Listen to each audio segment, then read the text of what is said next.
கர்த்தராகிய இயேசு கிறிஸ்துவின் பரிசுத்தமுள்ள நாமத்துக்கு மகிமை உண்டாவதாக. Glory be to the holy name of our Lord Jesus Christ.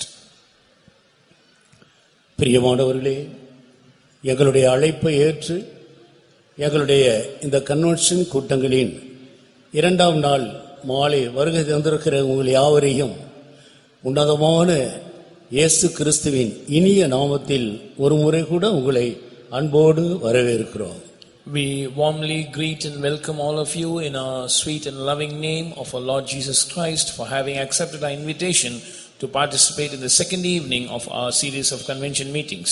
நம்மத்தில் இருக்கிற கர்த்தருடைய பெரிதான பிரசன்னத்துக்காக ஒரு முறை கூட நாம் எல்லாரும் கரங்களை உயர்த்தி ஸ்தோத்திரம் பண்ணுவோம். ஸ்தோத்திரா ஸ்தோத்திரா ஸ்தோத்திரா ஸ்தோத்திரா ஸ்தோத்திரா ஸ்தோத்திரா ஸ்தோத்திரா ஸ்தோத்திரா ஸ்தோத்திரா ஸ்தோத்திரா ஸ்தோத்திரா ஸ்தோத்திரா ஸ்தோத்திரா. கர்த்தருடைய நாமத்துக்கு மகிமை உண்டாகுக. Glory be to the name of the Lord. நம்முடைய தியானத்துக்காக நாம் எல்லாரும் நம்முடைய வேத புத்தகத்தை அப்போஸ்தலனாகிய பவுல் கொலோசியருக்கு எழுதின நிருபம் 3ஆம் அதிகாரம் 4வது வசனத்துக்கு நேராக திருப்புவோம். For our meditation of the word of God this evening, shall we turn our Bibles to the epistle written by St. Paul to the Colossians chapter 3 and read verse 4. நம்முடைய ஜீவனாகிய கிறிஸ்து வெளிப்படும்போது நீங்களும் அவரோடே கூட மகிமையிலே வெளிப்படுவீர்கள். Shall appear, then shall ye also appear with him in glory.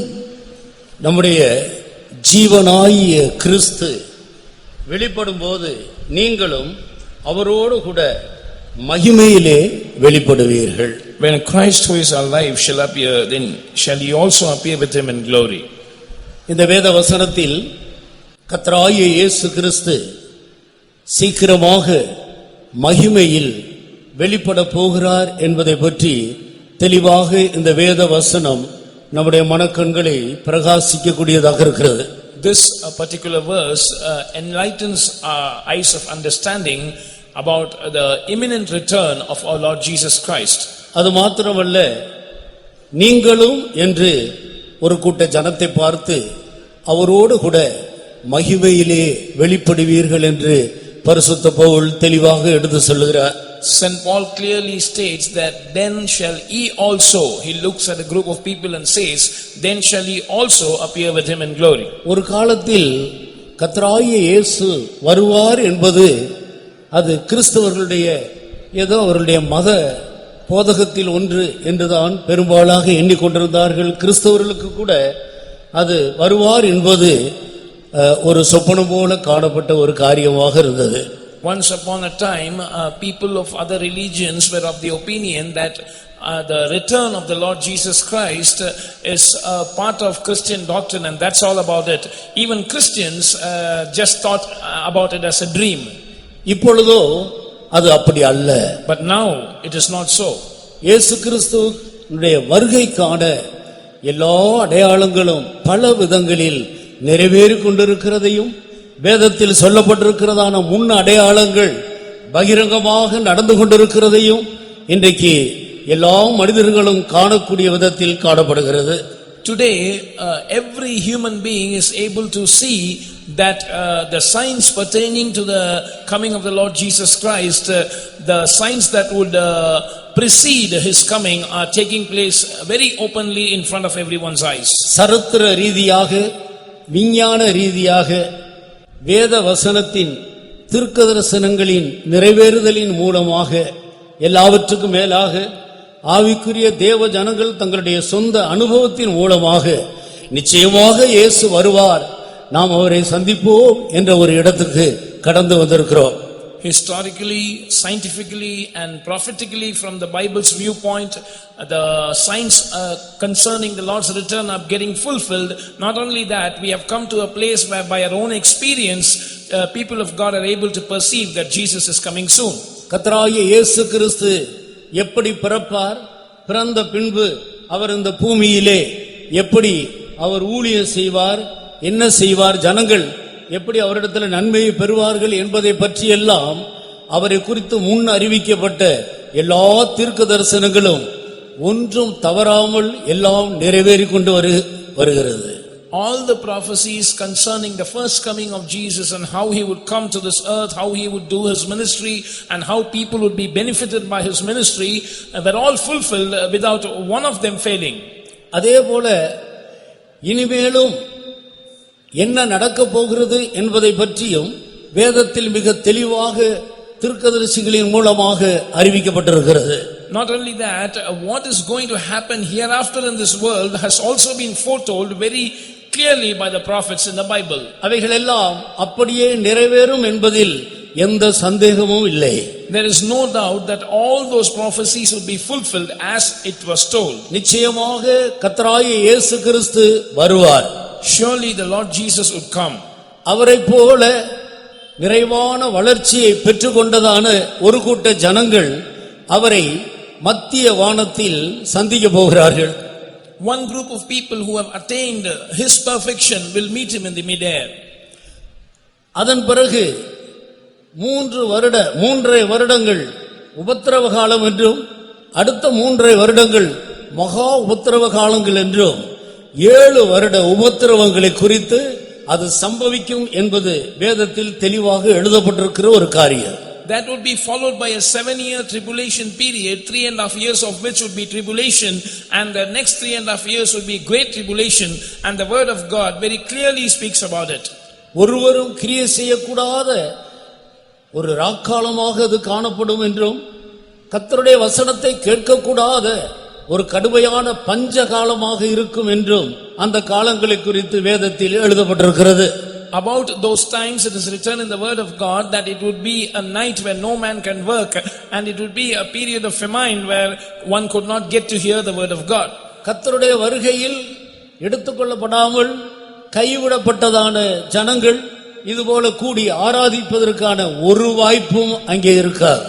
People of God who were not caught up at the coming of the Lord and were left behind will not have any chance to gather together like this and worship during the tribulation period. அது கர்த்தருடைய வசனம் கிடைக்க கூடாத ஆவிக்குரிய ஆத்துமாவுக்கு ஒரு கடுமையான பஞ்சகாலம் என்பதை பற்றி ஆமோஸ் தீர்க்கதரிசி தெளிவாக எடுத்து சொல்லி இருக்கிறார். Amos the prophet has clearly stated that it would be a spiritual famine, a famine where the soul would be starving without spiritual food.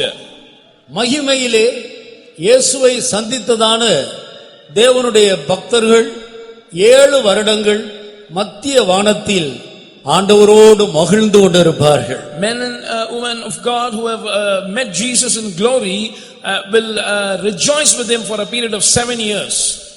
அதன் பிறகு இந்த பூமியில் சாத்தான் அவன் பாதாளத்தில் சங்கிலியால் கட்டி அடைக்கப்படுவான்.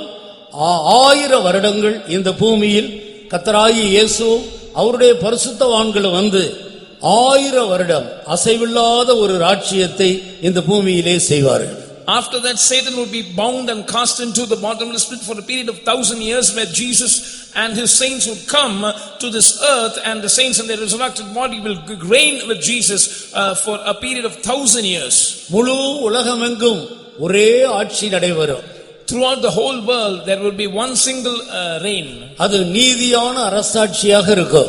It would be a kingdom full of righteousness. கர்த்தராகிய இயேசு கிறிஸ்து எருசலேமிலே ராஜாதி ராஜாவாக அவர் வீற்றிருப்பார். The Lord Jesus Christ would be seated as the King of Kings in Jerusalem. அவருடைய பரிசுத்தவான்கள் மகிமையிலே எடுத்துக்கொள்ளப்பட்டதான தேவனுடைய ஜனங்கள் இந்த பூமியில் அவர்களுடைய ஆவிக்குரிய ஜீவியத்துக்கு ஏற்ற விதத்தில் தேவன் அவர்களை ஆங்காங்கு ராஜாக்களாக வைத்து இந்த பூமியை 1000 வருடம் அரசாளுவார். His saints, the people of God who are caught up with him in glory, according to the standard of their spiritual life that was found on this earth, the Lord would keep them in various places as kings and priests, and they would reign for a period of 1000 years. அந்த நாட்களில் தேவனுடைய பிரமாணங்களுக்கு அப்பாற்பட்ட ஒரு காரியமும் இந்த பூமியில நடக்காது. During those days there would be nothing contrary to the law of God that would take place in this world. சண்டைகள், வழக்குகள், யுத்தங்கள், பிரிவினைகள் போன்ற பிரச்சனைகள் ஒன்றும் இந்த பூமியில இருக்காது. There would be no fights, no quarrels, no divisions, no argument, no cases. கோர்ட்டுக்கு அலைய வேண்டிய அவசியம் இருக்காது. No need to roam seeking the court. காவல்துறைக்கு போக வேண்டிய அவசியம் இருக்காது. No need to approach the police. பூமியெங்கும் நீதியான அரசாட்சி நடைபெறும். Because throughout the whole world there would be a kingdom of justice and righteousness.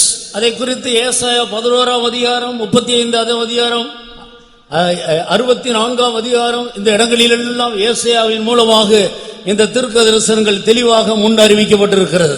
About this Isaiah has clearly foretold in Isaiah chapter 11, chapter 35 and 64 chapter 64.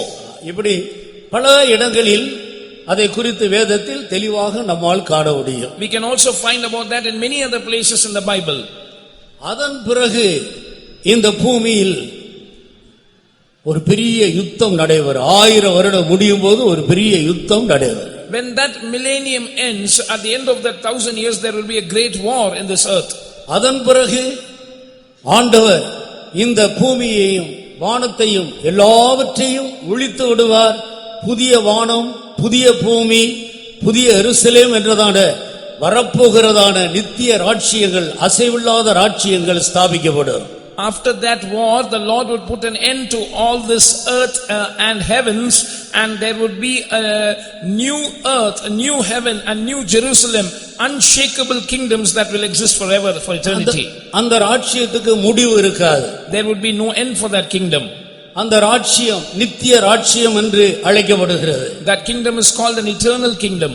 அது அசைவில்லாத ராஜ்யமாக இருக்கும். It would be an immovable kingdom. நிலையான நகரமாக இருக்கும். It would be a sure city. இப்படி அதை குறித்து வேதத்தில் பல இடங்களில் நம்மால் காண முடிகிறது. We can see about that in various places of the scripture. அதை குறித்து தான் இனி வரும் உலகத்தை குறித்து பேசுகிறோமே என்று பரிசுத்த பவுல் எபிரேயருக்கு எடுத்து சொல்லுகிறார். St. Paul writes about this to the Hebrews, saying that we speak about the world to come. இதற்கு முன்பு பூர்வ உலகம் என்று அழைக்கப்படுகிற நோவா காலம் வரைக்கும் உள்ள அந்த காலங்கள் ஜலப்பிரளயத்தினால் அழிந்து போயிற்று. The former world till the days of Noah was destroyed by a flood. அது பூர்வ உலகம் என்று அழைக்கப்படுகிறது. It is called the former world. இப்பொழுது இருக்கிறதான இந்த உலகம் அக்கினிக்கு இரையாக வைக்கப்பட்டிருக்கிறது. The world that exists now has been reserved to be judged by fire. இது ஜலப்பிரளயத்தினால் அழியாது. This will not be destroyed by flood. ஆனால் அக்கினியினால் வெந்து உருகி போகும். But this will melt and it will be destroyed by fire. இது இல்லாமல் போய்விடும். This will come to a place of naught.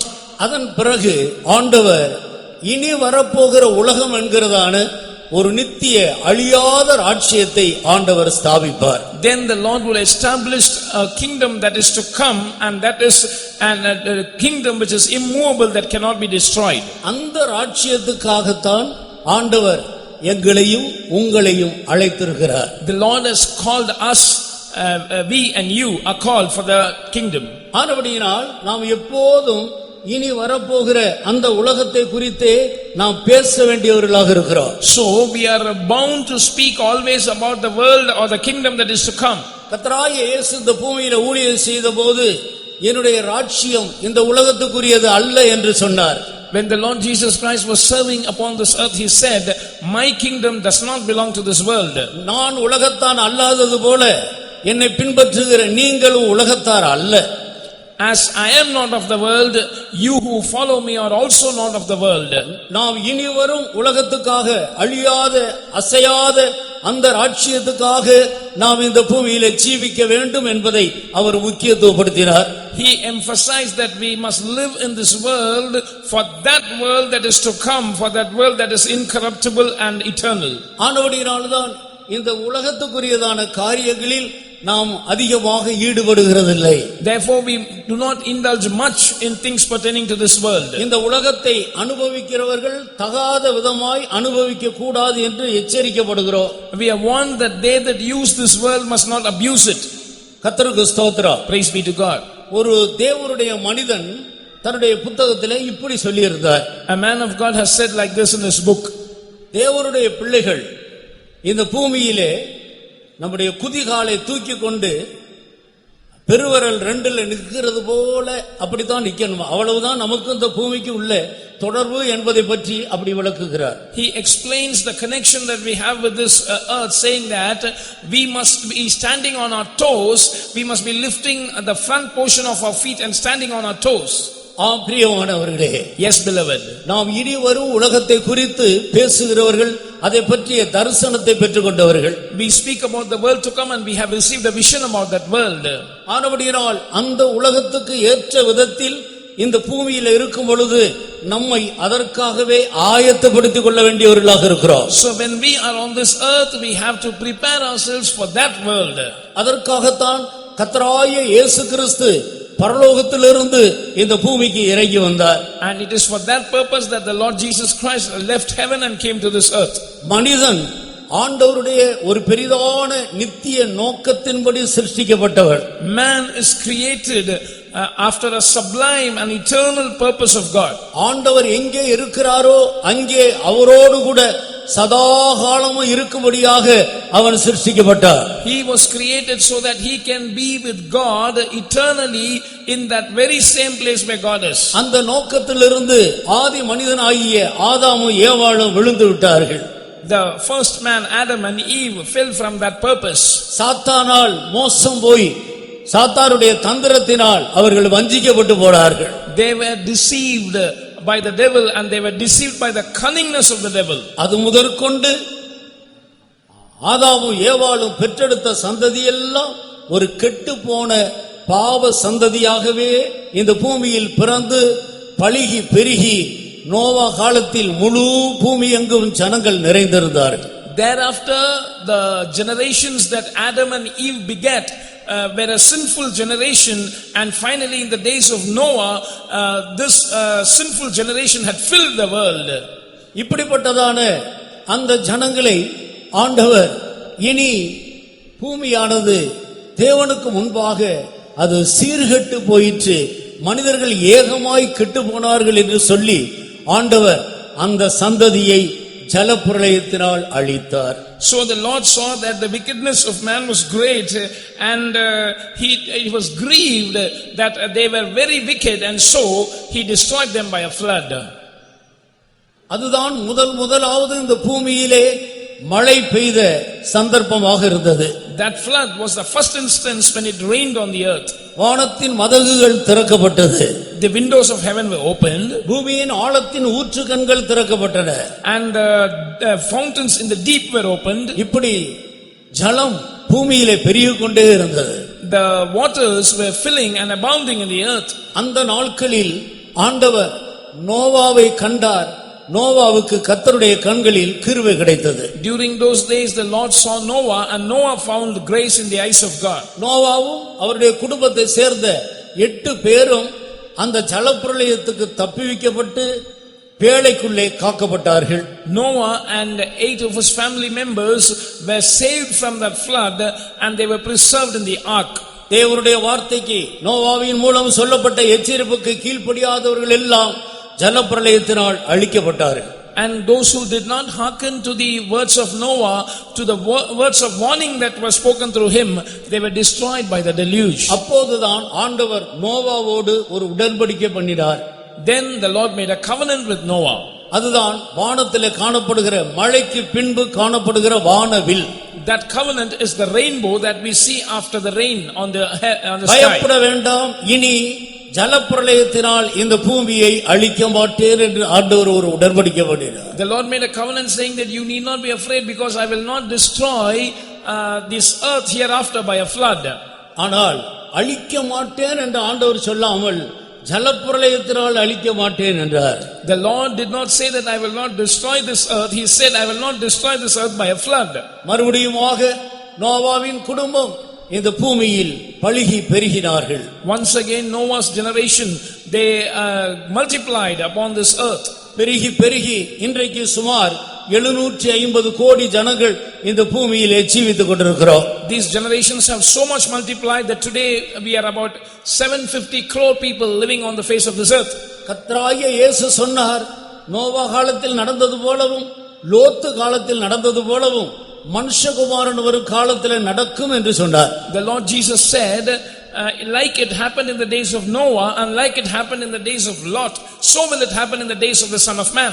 அதே போல இன்றைக்கு இந்த பூமியிலே நடந்து கொண்டிருக்கிறதை நம்முடைய கண்களால் காண்கிறோம். It is happening exactly likewise and we are all eyewitnesses to that. அன்றைக்கு எப்படி பாவம் பெருகினதோ அதே போல இன்றைக்கு பாவம் உச்ச கட்டத்தில் பெருகி இருக்கிற ஒரு காலம். Just like sin was abounding during those days, sin is abounding these days as well, and it has reached its peak. லோத்து காலத்தில் நடந்தது போலவே மனுஷகுமாரன் வரும் காலத்திலே நடக்கும் என்று லூக்கா 17ஆம் அதிகாரத்தில் தெளிவாக கர்த்தராகிய இயேசு எடுத்து சொன்னார். The Lord Jesus very clearly explained in Luke's Gospel chapter 17 that it will happen in the days of the Son of Man like it happened in the days of Lot. லோத்து காலத்திலே அன்றைக்கு அந்த சோதோமின் அக்கிரமம் பழுகி பெருகி காணப்பட்டு வானத்தை எட்டக்கூடிய அளவுக்கு அந்த தேசத்தின் அக்கிரமம் அவ்வளவு மிகுதியாக இருந்தது. During the days of Lot, the iniquity of Sodom had increased, and the iniquity abounded so much that it reached heaven. கர்வம், ஆகார திரட்சி, நிர்விசாரமாகிய சாங்கோபாங்கம் இவைகளெல்லாம் அன்றைக்கு ஜனத்தின் மத்தியிலே பெருகி நின்றது. On those days, pride, abundance of bread, idleness were all abounding amongst the people.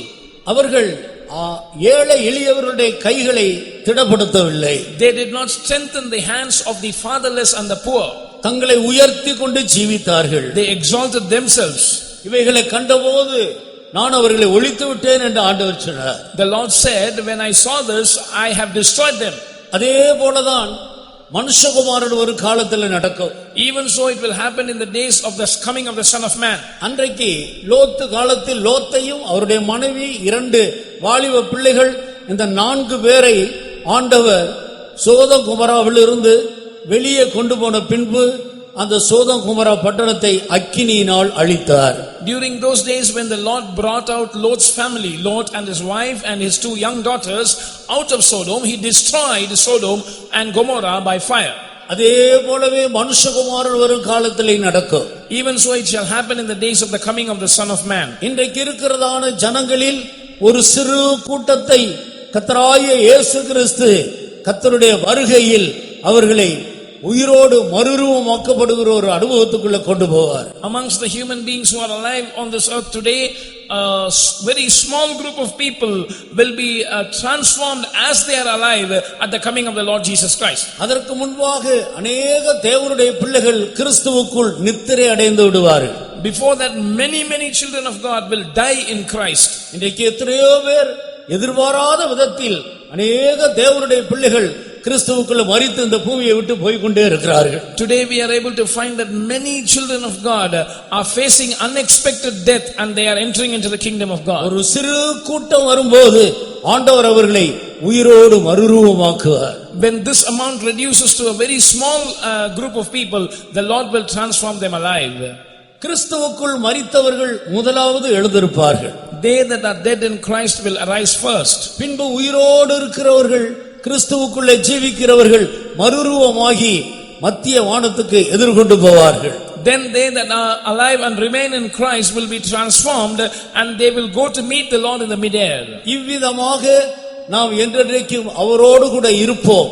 இந்த வார்த்தைகளினால் நீங்கள் ஒருவரை ஒருவர் தேற்றுங்கள் என்று பரிசுத்த பவுல் தெசலோனியருக்கு வேறொரு விதத்தில் இந்த காரியத்தை எடுத்து சொல்லுகிறார். St. Paul writes to the Thessalonians in another angle saying that so shall ever we be with the Lord, and by these words comfort ye one another. 1 தெசலோனிக்கேயர் 4ஆம் அதிகாரம் 16-17 வசனத்தை வாசிக்கலாம். Shall we read from 1 Thessalonians chapter 4 verses 16 and 17. ஏனெனில் கர்த்தர் தாமே ஆரவாரத்தோடும் பிரதான தூதனுடைய சத்தத்தோடும் தேவ எக்காலத்தோடும் வானத்திலிருந்து இறங்கி வருவார். அப்பொழுது கிறிஸ்துவுக்குள் மரித்தவர்கள் முதலாவது எழுந்திருப்பார்கள். பின்பு உயிரோடு இருக்கும் நாமும் கர்த்தருக்கு எதிர்கொண்டு போக மேகங்கள் மேல் அவர்களோட கூட ஆகாயத்தில் எடுத்துக்கொள்ளப்பட்டு இவ்விதமாய் எப்பொழுதும் கர்த்தருடனே கூட இருப்போம்.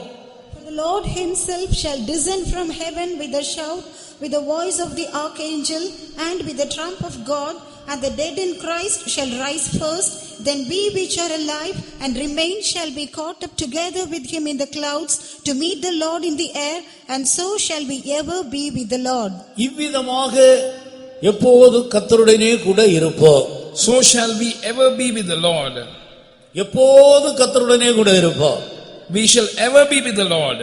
அதன் பிறகு வேறொரு சம்பவம் நடக்கிறதில்லை, என்றென்றைக்கும் ஆண்டவரோடு கூட இருப்போம். There is no event to follow after that, we shall be ever with the Lord. இந்த வார்த்தையினால் நீங்கள் ஒருவரை ஒருவர் தேற்றுங்கள் என்று தெளிவாக எழுதப்பட்டிருக்கிறதை நான் வாசிக்கிறோம். We read very clearly, it is written, wherefore comfort one another with these words.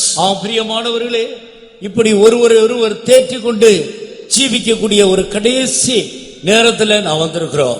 We have come to the final moments of time whereby we have to exhort or comfort one another with these words. இந்த காலம் கடைசி காலம். These are the end times. வெகு சீக்கிரத்திலே ஆண்டவர் மகிமையிலே வெளிப்பட போகிற காலம். Very soon the Lord is going to appear in glory, and it is such a time. வேதத்தில் மகிமை மகிமை என்ற வார்த்தை பல இடங்களிலே எழுதப்பட்டிருக்கிறது. The word glory is mentioned in various places in the word of God. மோசே ஆண்டவரே உம்முடைய மகிமையை காண வேண்டும் என்று ஆண்டவரிடத்திலே கேட்டார். Moses besought the Lord to see his glory.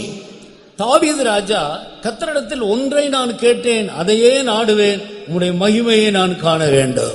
David the king said, one thing have I asked of the Lord, and that will I seek after, I should behold his glory. நீங்கள் நம்முடைய கர்த்தராகிய இயேசு கிறிஸ்துவின் மகிமையை அடையும் பொருட்டு எங்கள் சுவிசேஷத்தினால் அந்த இரட்சிப்புக்கு அவர் உங்களை அழைத்தார் என்று பரிசுத்த பவுல் தெசலோனிக்கேயருக்கு சொல்லுகிறார். Saint Paul writes to the Thessalonians that the Lord has called you to that salvation by our gospel, so that you might obtain the glory of the Lord Jesus Christ. இந்த மகிமை என்ற வார்த்தைக்கு அர்த்தம் என்ன?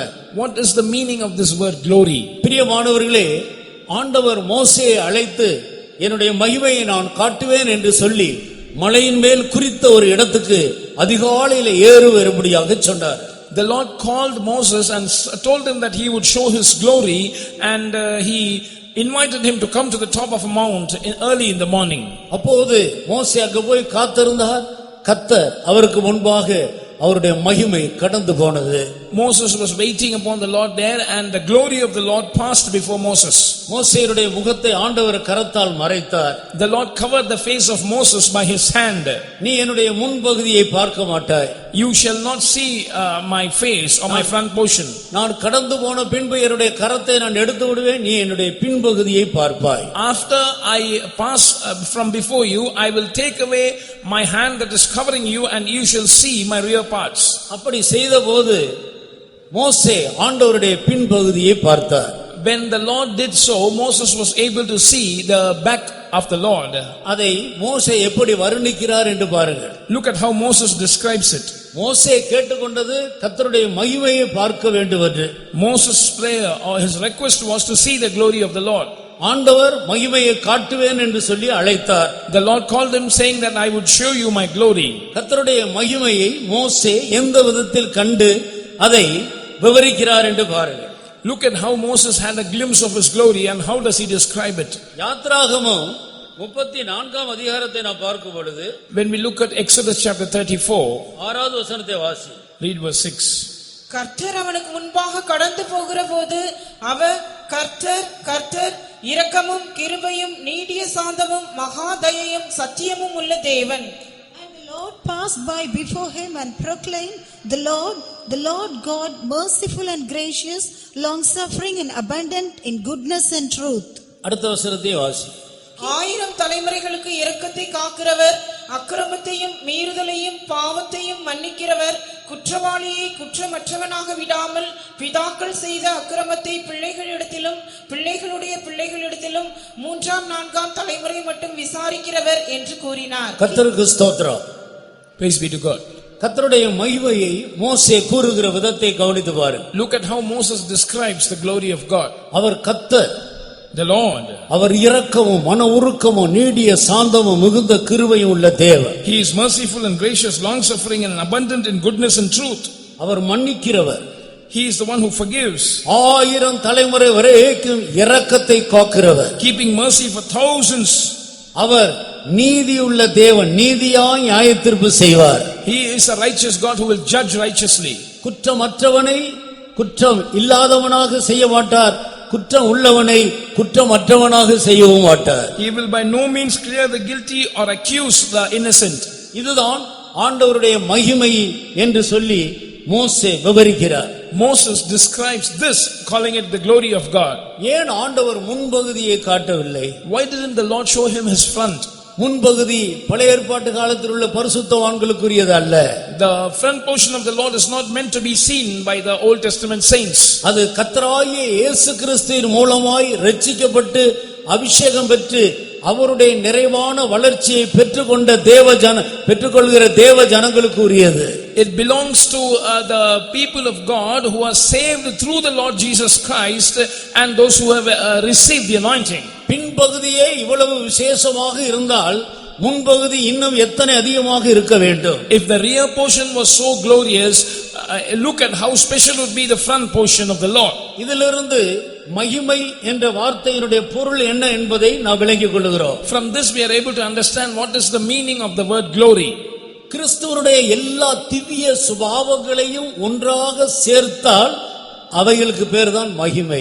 If you gather together all the divine attributes of the Lord Jesus Christ, it is called the glory. நீங்கள் நம்முடைய கர்த்தராகிய இயேசு கிறிஸ்துவின் மகிமையை அடையும் பொருட்டு எங்கள் சுவிசேஷத்தினால் அந்த இரட்சிப்புக்கு அவர் உங்களை அழைத்தார். He has called you by our gospel unto that salvation, to the obtaining of the glory of the Lord Jesus Christ. கர்த்தராகிய இயேசு கிறிஸ்து இந்த பூமியில வந்து விடுதலையின் சுவிசேஷத்தை அறிவித்தார். The Lord Jesus Christ came to this world and he declared the gospel of deliverance. நான் போகிறது உங்களுக்கு பிரயோஜனமாயிருக்கும், நான் போகாதிருந்தேன் ஆனால் தேற்றரவாளன் வரார் என்று சொல்லி நான் போகிறது உங்களுக்கு பிரயோஜனம் என்று அவர் போகிறதை குறித்து துக்கப்பட்டு கொண்டிருந்ததான தம்முடையவர்களுக்கு ஆண்டவர் இப்படி எடுத்து சொன்னார்.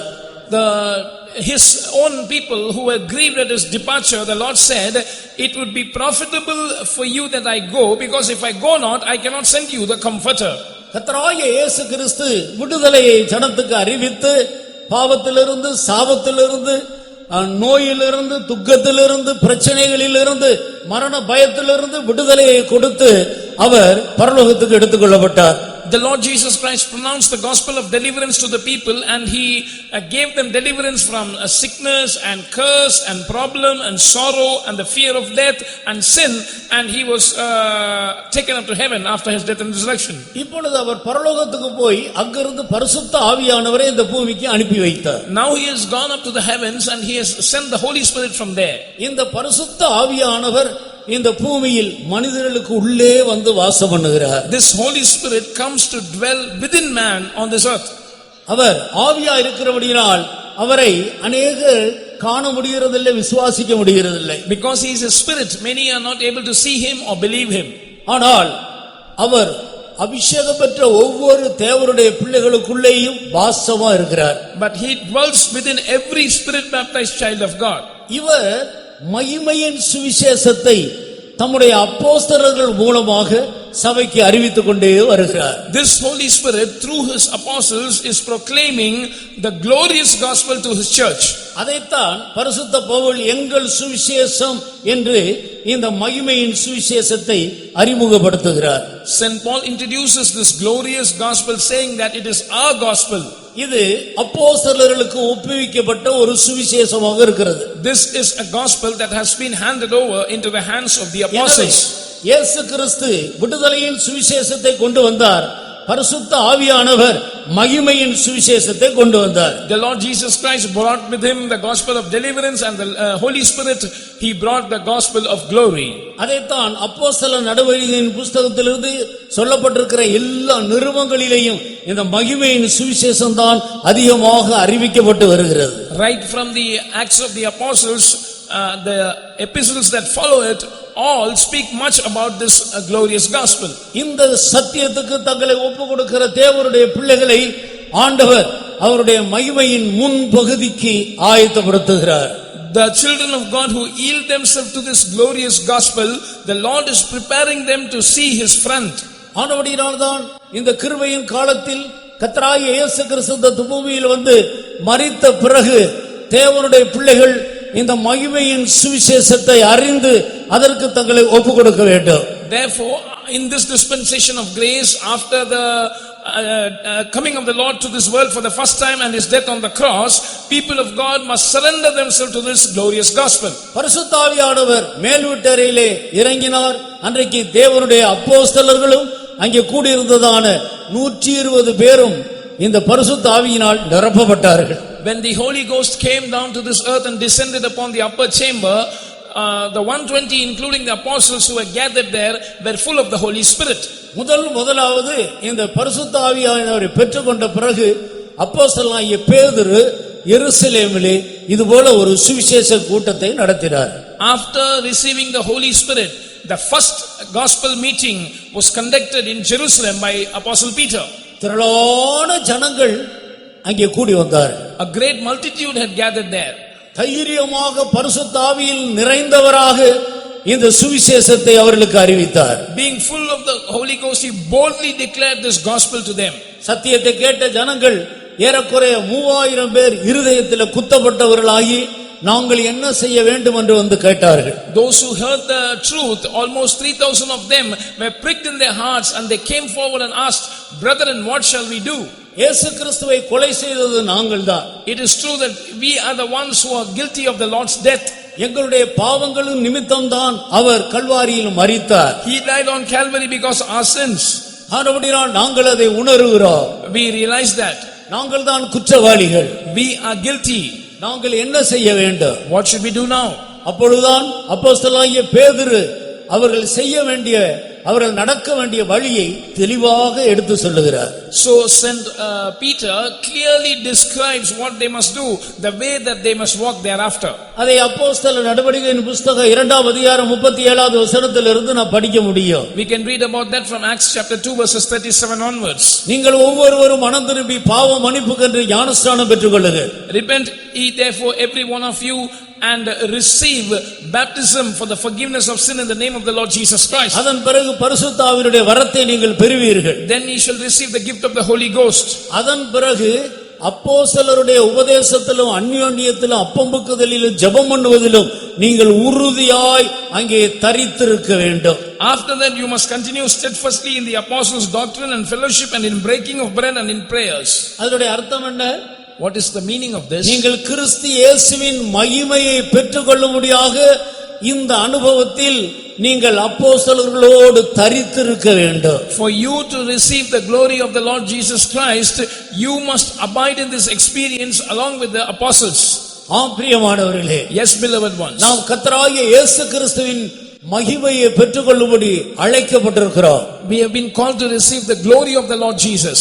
இந்த அழைப்பை பெற்றுக்கொண்ட நாம் இந்த பூமியில் எப்படி நடக்க வேண்டும் என்பதை பற்றி வேதம் மிக தெளிவாக நமக்கு போதிக்கிறது. The word of God clearly exhorts us as to how we should live after having received this calling. குறிப்பாக ஆண்டவரோடு கூட இசைந்து வாழக்கூடிய ஒரு வாழ்க்கையை குறித்து வேதத்தில் நாம் படிக்கிறோம். In particular, the word of God speaks about an experience, a life of living in synchronization with the Lord. மனிதன் யுகமாக தேவனோடு ஒன்றாக பரலோகத்தில் வாழும்படி சிருஷ்டிக்கப்பட்டவன். Man was created to live together with God for ages to ages, eternally with God where he is. எப்படி ஒன்றாக இருக்க வேண்டும்? How should he be one? பிதாவே, நான் ஒன்றாக இருக்கிறது போல இவர்கள் எல்லாரும் ஒன்றாக இருக்க வேண்டும். Jesus said, Father, as we are one, they all must be one. அதன் பிறகு இவர்கள் எல்லாரும் நம்மிலே ஒன்றாக இருக்க வேண்டும். Then they all must be one in us. நீர் என்னிலேயே நான் உம்மிலே இருக்கிறது போல இவர்கள் எல்லாரும் நம்மில் ஒன்றாக இருக்க வேண்டும். As I am in you and you in me, they all must be one in us. எந்த அளவுக்கு மனிதன் தேவனோடு ஒன்றாக இருக்கும்படி அழைக்கப்பட்டிருக்கிறான், அவன் எதற்காக சிருஷ்டிக்கப்பட்டிருக்கிறான் என்பதை இந்த வேத வசனத்திலிருந்து நாம் விளங்கிக் கொள்ளுகிறோம். Through this scripture passage we are clearly able to understand why man has been created and what is the purpose with which he was created. யோவான் எழுதின சுவிசேஷம் 14ஆம் அதிகாரம் 20வது வசனத்திலேயும் யோவான் எழுதின சுவிசேஷம் 16ஆம் அதிகாரத்திலேயும் அதை குறித்து நாம் தெளிவாக 17ஆம் அதிகாரத்திலே கூட நாம் படிக்கிறோம். In John's Gospel chapter 14 and verse 20 and also in chapter 16 and 17 we are able to study about this in detail. வானமும் பூமியும் ஒழிந்து போனாலும் இந்த வேதத்தில் உள்ள தேவனுடைய வார்த்தையின் ஒரு உறுப்பு கூட ஒழியாது, அது அப்படியே நிறைவேறும். Though heaven and earth might pass away, not a jot or a tittle of this word of God will pass away without being fulfilled. It will come to pass as it was told. யோவான் சுவிசேஷம் 14ஆம் அதிகாரம் 20வது வசனத்தை வாசி. Read John's Gospel chapter 14 and verse 20. நான் என் பிதாவிலும் நீங்கள் என்னிலும் நான் உங்களிலும் இருக்கிறதை அந்நாளிலே நீங்கள் அறிவீர்கள். At that day ye shall know that I am in my Father, and ye in me, and I in you. எல்லா தேவனுடைய பிள்ளைகளும் சற்று தங்களுடைய கவனத்தை இந்த வேத வசனத்துக்கு நேராக சரியான விதத்தில் திருப்புவோமாக. All children of God, let us turn our attention properly towards this word of God. நான் என் பிதாவிலும் நீங்கள் என்னிலேயும் நான் உங்களிலேயும் இருக்கிறதை அந்நாளிலே நீங்கள் அறிவீர்கள். At that day ye shall know that I am in my Father, and ye in me, and I in you. இது பரிசுத்த ஆவியை ஒரு மனிதன் பெற்றுக்கொள்கிறதான நாளாக இருக்கிறது. This is the day when a man receives the Holy Spirit. நான் என் பிதாவிலும் நீங்கள் என்னிலேயும் நான் உங்களிலேயும் இருக்கிறதை அந்நாளிலே அறிவீர்கள். At that day ye shall know that I am in my Father, and ye in me, and I in you. இதெல்லாம் ஆவியிலே நடக்கிற காரியமாக இருக்கிறது. These are all experiences that take place in the spirit. புறம்பாக காண்கிற மனிதர்களுக்கு நாம் ஒரு மனிதனாக இருக்கிற ஒன்றுதான் தெரியுமே தவிர, கர்த்தராகிய இயேசு கிறிஸ்து பிதாவிலேயும் இயேசு கிறிஸ்து நம்மிலேயும் நாம் இயேசு கிறிஸ்துவுக்குள்ளே பிதாவுக்குள்ளே மறைந்திருக்கிறதையும் இந்த உலகம் காணாது. When the world looks at us, they are able to see us as a physical body, as a human being, but they are not able to see that the Lord Jesus Christ is in the Father, and He is in us, and we in Him, and thereby we are hid in the Father. நாம் இயேசு கிறிஸ்துவோடு கூட பிதாவுக்குள்ளே மறைந்து வாழுகிறோம். Along with Jesus Christ, we live a life hidden in God the Father. இதெல்லாம் விசுவாச கண்ணால் காண்கிற ஒரு பகுதி. All this is an experience that we can see only through the eyes of faith. சாதாரண ஜென்ம சுபாவத்துக்குரிய மனிதன் இவைகளை அறிய மாட்டான். Natural man who is having a carnal nature cannot know this. அபிஷேகம் பெற்ற தேவனுடைய பிள்ளைகள் இதை நன்றாக விளங்கிக் கொள்வார்கள். But the anointed people of God will know this clearly. நான் என் பிதாவிலேயும் நீங்கள் என்னிலேயும் நான் உங்களிலேயும் இருக்கிறேன். I am in my Father, and you are in me, and I in you. யோவான் எழுதின சுவிசேஷம் 17ஆம் அதிகாரம் 21வது வசனத்தை வாசி. Next when we read John chapter 17 and verse 21. அவர்கள் எல்லாரும் ஒன்றாயிருக்கவும் பிதாவே நீர் என்னை அனுப்பினதை உலகம் விசுவாசிக்கிறதற்காக நீர் என்னிலேயும் நான் உம்மிலேயும் இருக்கிறது போல அவர்கள் எல்லாரும் நம்மில் ஒன்றாயிருக்கவும் வேண்டிக் கொள்ளுகிறேன். That they all may be one, as thou, Father, art in me, and I in thee, that they also may be one in us, that the world may believe that thou hast sent me. இவர்கள் எல்லாரும் ஒன்றாய் இருக்க வேண்டும். They all must be one. யாரை குறித்து சொல்லுகிறார்? Looking at whom does he say this? கர்த்தருடைய ஊழியர்களை அப்போஸ்தலர்களை பார்த்து சொல்லுகிறார். Looking at the apostles, the servants of God, he tells that இவர்கள் எல்லாரும் ஒன்றாய் இருக்க வேண்டும். they all must be one. இவர்கள் எல்லாரும் ஒன்றாய் இருக்க வேண்டும். They all must be one. இவர்களுக்காக மட்டும் நான் வேண்டிக் கொள்ளாமல் இவர்கள் மூலமாக உம்முடைய வார்த்தையை விசுவாசிக்கிற விசுவாசிகளுக்காகவும் நான் வேண்டிக் கொள்ளுகிறேன். And I pray not only for them but also for them who believe your words through them. நாம் எப்படி ஒன்றாய் இருக்கிறோமோ அப்படியே இவர்கள் எல்லாரும் ஒன்றாய் இருக்க வேண்டும். So as we are one, likewise all these must be one. இவர்கள் அப்படி ஒன்றாக மாறின பின்பு அவர்கள் நம்மில் ஒன்றாக கலந்து விட வேண்டும். After they have been made one amongst themselves, they must come and be united with us. பிதாவோடும் குமாரனோடும் ஒன்றாக்கப்பட்ட தேவனுடைய பிள்ளைகள் ஒன்றாய் கலந்து விடுகிறார்கள். The children of God who have been united, they are made one with God the Father and God the Son. அதற்காக நான் என்ன செய்தேன்? For that what have I done? நீர் எனக்கு தந்த மகிமையை நான் அவர்களுக்கு கொடுக்கிறேன். And the glory which thou gavest me I have given them. அப்படியானால் நாம் எப்படி ஒன்றாக்கப்பட முடியும்? If that be so, how can we be made one? பிறகு நாம் எல்லாரும் சேர்ந்து எப்படி ஆண்டவரோடு ஒன்றாக கலக்க முடியும்? After that, how can we be united with God? அதற்கு தான் நாம் கிறிஸ்துவின் மகிமையை பெற்றுக்கொள்ள வேண்டும். For that we must receive the glory of Christ. நீர் எனக்கு தந்த மகிமையை நான் அவர்களுக்கு கொடுத்தேன். The glory which you gave me I have given them. நீர் எனக்கு தந்த அந்த நல்ல சுபாவங்களை நான் அவர்களுக்கு கொடுத்தேன். The good characters which you gave me, I have given them. இந்த சுபாவங்கள் எப்படி நமக்குள்ள உருவாக்கப்படுகிறது? How are these characters formed in us? மகிமையின் ஆவியாகிய பரிசுத்த ஆவியின் மூலமாக இது நமக்குள்ள நடக்கிற ஒரு காரியமாக இருக்கிறது. This is an experience that is wrought in us by the Spirit of glory, which is the Holy Spirit. பரிசுத்த ஆவியானவருக்கு பல பெயர்கள் உண்டு. அதுல ஒரு பெயர் தான் மகிமையின் ஆவியானவர். The Holy Spirit is called by many names, one of which is the Spirit of glory. நாம் ஆவிக்குள்ளாகும் போதெல்லாம் மகிமையின் மேல் மகிமை அடைகிறோம். Whenever we get filled in the Spirit, we grow from glory to glory. கிறிஸ்துவின் சுபாவத்திலே நாம் வளருகிறோம். We grow in the nature of Christ. வளர்ந்து வளர்ந்து வளர்ந்து கிறிஸ்துவின் நிறைவான வளர்ச்சியை நாம் பெற்றுக்கொள்கிறோம். We grow and we receive the fullness of Christ. இதுதான் சுவிசேஷம். This is the gospel. இதுதான் மகிமையின் சுவிசேஷம். This is the glorious gospel.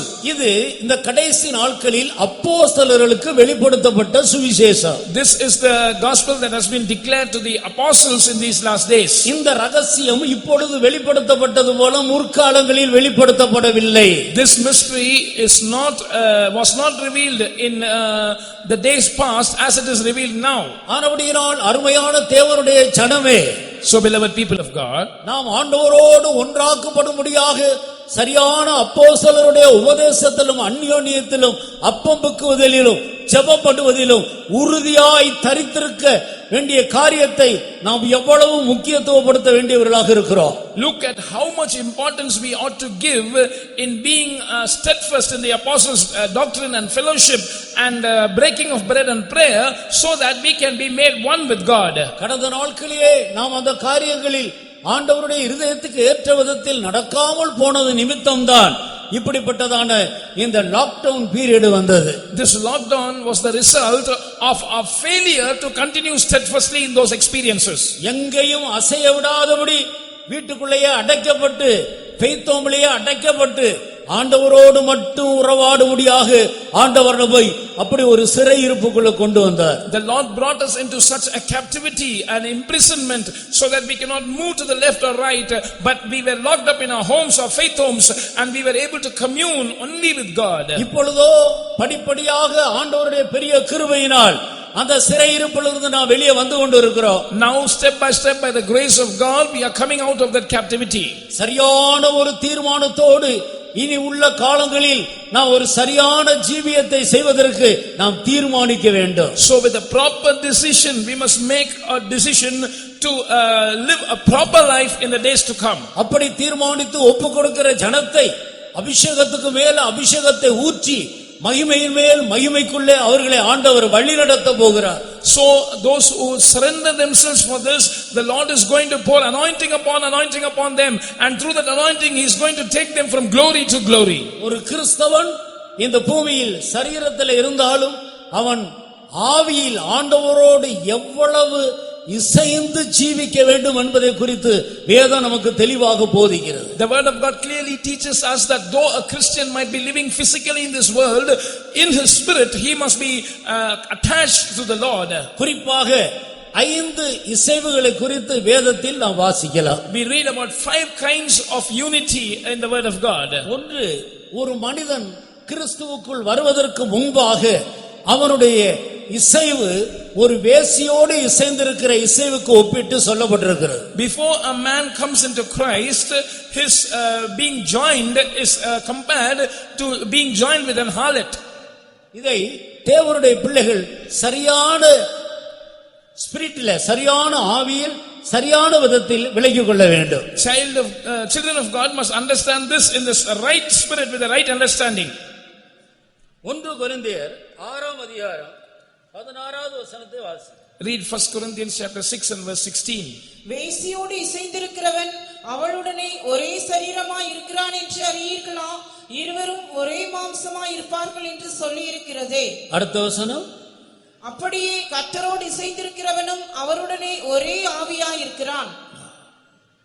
What? Know ye not that he which is joined to an harlot is one body? For two, saith he, shall be one flesh. But he that is joined unto the Lord is one spirit. ஒரு மனிதன் இயேசுவோடு ஆவியிலே இசைவதற்கு முன்பாக அவனுடைய வாழ்க்கை ஒரு வேசியோடு இசைந்து வாழ்கிற வாழ்க்கைக்கு ஒப்பிட்டு சொல்லப்பட்டிருக்கிறது. Before a man is joined in one spirit with Jesus, his life is compared to a life that is joined with an harlot. நாமோ கர்த்தருக்காக சிருஷ்டிக்கப்பட்டவர்கள். We were created for the Lord. யுகா யுகமாய் ஆண்டவரோடு வாழும்படியாக சிருஷ்டிக்கப்பட்டவர்கள். We were created to live eternally from ages to ages with the Lord. அந்த நோக்கத்தோடு தான் ஒவ்வொரு நாளும் ஆண்டவர் Eden தோட்டத்தில் மனிதனோடு சம்பாஷித்துக் கொண்டு வருகிறார். It is with this purpose that the Lord was communing every day in the Garden of Eden with man. சாத்தானோ அந்த நோக்கத்திலிருந்து மனிதனை இழுத்து விட்டார். But Satan managed to pull man out of that purpose. ஆதி மனிதன் வஞ்சிக்கப்பட்டு போனார். The first man was deceived. கர்த்தருடைய கற்பனையை மீறி அவன் மீறுதலுக்கு உட்பட்டான். He transgressed the commandment of God and was subject to transgression. இது நிமித்தம் அவருடைய ஆதி மேன்மையை அவன் இழந்து போனார். Because of this he lost his former excellency. அவருடைய மகிமை அவனை விட்டு போய்விட்டது. His glory departed from him. ஆண்டவரோடு இருந்த அந்த உறவாடுதல் தொடர்பு துண்டிக்கப்பட்டது. The relationship, the fellowship that he had with the Lord was cut off. நித்தியமாக வாழ வேண்டிய மனிதன் அந்த நித்திய ஜீவனை இழந்து போனார். Man who was supposed to live eternally lost that eternal life. பயம் அவனை மூடிக்கொண்டது.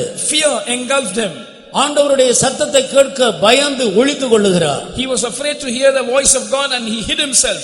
ஆண்டவர் ஊற்றின ஆண்டவர் அவனுக்குள்ள வைத்திருந்த அந்த சாயலை அன்பை இழந்து போனார். He lost that image of love that the Lord had put in him. இப்படித்தான் மனிதன் ஏகமாக கெட்டு போனார். In this manner man was totally corrupted or defiled. அது முதற்கொண்டு மனிதனை சாத்தான் தன்னுடைய ஆளுகைக்குள்ள கொண்டு வந்து விட்டார். Thereafter Satan managed to bring man under his dominion. இப்பொழுது பிசாசு எதையெல்லாம் விரும்புகிறானோ அதையெல்லாம் இந்த மனிதனுடைய சரீரத்தின் அவயவங்களை கொண்டு அவன் தன்னுடைய இச்சைகளை எல்லாம் நிறைவேற்றிக் கொண்டிருக்கிறார். Now Satan is using the body of man, the members of man's body, to fulfill whatever he likes, the lusts and desires that he has. இப்பொழுது பிசாசுக்கு மனிதன் அடிமையாகி விட்டான். Now man is a slave to the devil. அவன் முழுவதும் சொந்த விருப்பத்தின்படி நடக்கிறவனாக மாறிவிட்டார். He has become a person who is completely walking after his own will. மனதும் மாமிசமும் விரும்புகிற எல்லாவற்றையும் அவன் செய்கிறவனாகி விட்டார். He is become one who is fulfilling all that his mind and flesh desire. இந்த சுயம் என்பது முழுவதும் சாத்தானுடைய தூண்டுதலாக இருக்கிறது. This self is completely an instigation of the devil. சுயமாக நடக்கிறவன் சாத்தானால் தூண்டப்பட்டு நடக்கிறான். A man who is walking after his own self has been provoked or instigated by the devil.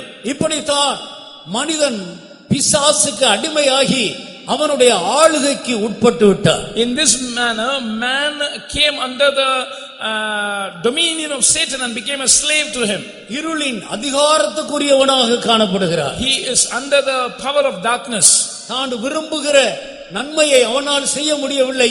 அவனை அறியாமலே இந்த அசுத்த வல்லமை அவனை தீமைக்கு நேராக ஆழமாக அவனை இழுத்து கொண்டே போகிறது. He is not able to do the good that he wants to do, and without his knowledge this evil or this unclean spirit is taking him into depths of darkness and filthiness. சுயமாக அவன் பரிசுத்தத்தை நோக்கி முன்னேற விரும்பினால் அதற்கு பதிலாக அவன் இன்னும் ஆழமான பாவத்துக்குள்ளே போய் விடுகிறான். By his own, if he wants to labor towards holiness, without his knowledge he dwells further deep into uncleanness. அவன் பிசாசுக்கு அடிமையாக இருக்கிறான். He is a slave to the devil. ஆனபடியால் அடிமைக்கு ஒரு சுயாதீனம் இல்லை. A slave has no freedom. அவன் விரும்புகிற ஒன்றை அவன் செய்ய முடியாது. He cannot do anything that he likes. சாத்தான் விரும்புகிற எல்லாவற்றையும் அவன் செய்வதற்கு தன்னை அவன் ஒப்பு கொடுத்து விட்டார். He has yielded himself to fulfill all that the devil wants to do. இந்த நிலவரத்தில் தான் கர்த்தராகிய இயேசு இந்த பூமிக்கு வரும்போது முழு உலகத்தில் உள்ள எல்லா மனிதர்களுடைய நிலவரமும் காணப்பட்டது. When Jesus came to this earth, this was the state of the entire humanity. நீதிமான் ஒருவனும் இல்லை. There is none righteous. தேவனை தேடுகிற உணர்வு உள்ளவன் ஒருவனும் இல்லை. There was no man of understanding which sought after God. எல்லாரும் பாவம் செய்து தேவனுடைய மகிமையை இழந்து ஏகமாய் கெட்டு போய்விட்டார். All have sinned and come short of the glory of God and have been corrupted.